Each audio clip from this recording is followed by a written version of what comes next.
Hi, now I'm going to be starting the time of reading. Now in full colour, Captain Underpants and the Perilous Plot of Professor Poopy Pants, the fourth epic novel by crossed out Gidget Hamster Brains, with colour by Just Garibaldi, Scholastic Ink. Ooh, Professor Poopy Pants. He's old.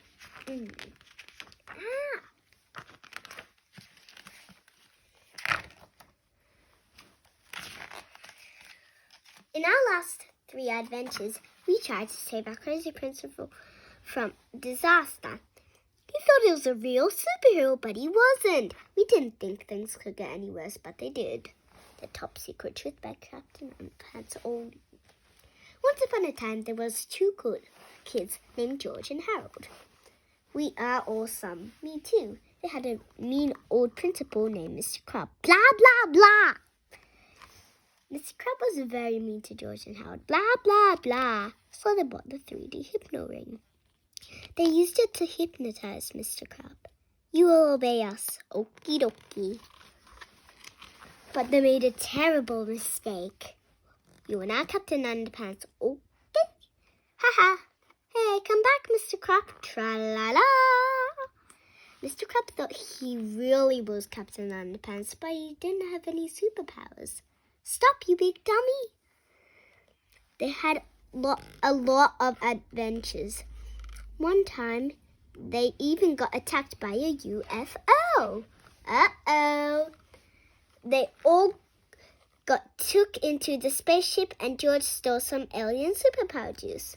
Then Mr. Crab got eaten by an evil dandelion. You had to be there. So George gave him some superpower juice. Then he got superpowers. Now, Captain Underpants has amazing strength. He can even fly too. Holy cow! The only way George and Harold can stop Captain Underpants from causing trouble is by pouring water on his head. This makes him turn back into Mr. Crab. Hey, Bob! But beware, because whenever Mr. Crab, his tummy snapped their fingers, snap, snap, Miss Ribble, Miss Crab. He turns back into you-know-who. Oh no, here we go again. Tra-la-la. The end. Treehouse Comics, Inc. Chapter 1, George and Harold. This is George Beard and Harold Hutchins. George is a kid on the left with a tie and the flat top. Harold is the one on the right with the t-shirt and the bad haircut. Remember that now. Don't underestimate our good teachers, Jerome Horwitz Elementary. All of the experts at Jerome Horwitz Elementary School had their opinions about George and Harold.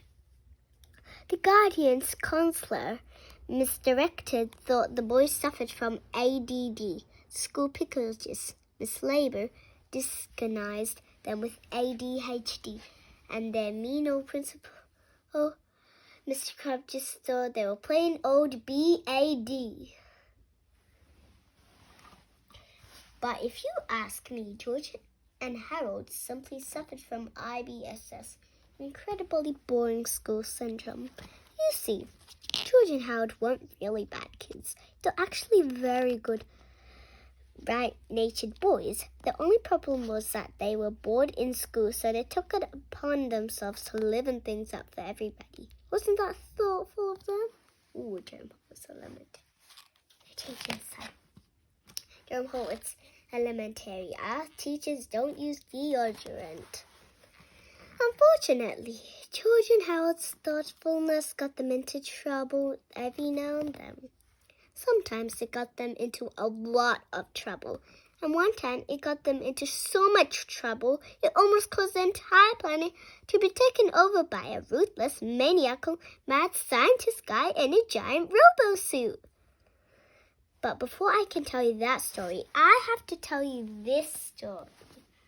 Chapter 2, All Hail New Switzerland.